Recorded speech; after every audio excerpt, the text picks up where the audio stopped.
Jagat enjang wanci bangun pungun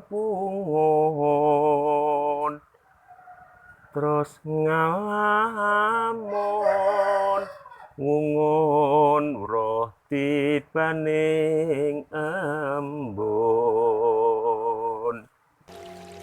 Assalamualaikum warahmatullahi wabarakatuh.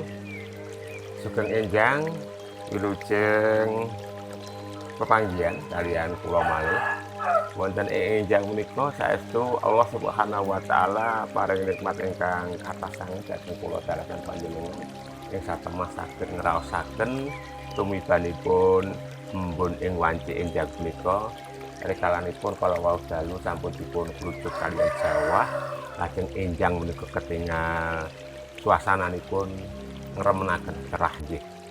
Gegodhongan katon ijo royo-royo nggih seger lajeng palataran boten wonten jejukipun.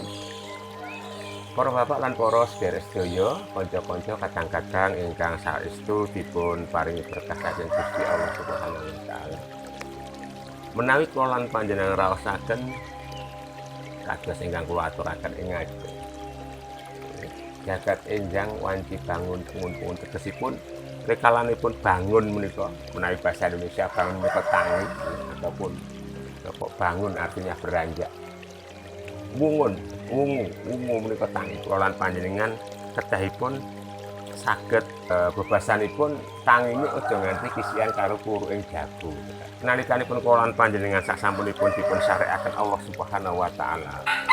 Syukur bilih kula lan panjenengan dipun gesangaken malih. Syukur badhe sasampunipun kula lan panjenengan ngunjukaken rasa puji syukur lajeng ugi lajeng manembah marang Gusti Allah kanthi nindakaken syariat nggih menika salat subuh syukur badhe sakantenan kinantenan kaliyan salat kalih rakaat saking syukur ingkang kawastanan qobliyah utawi salat fajar.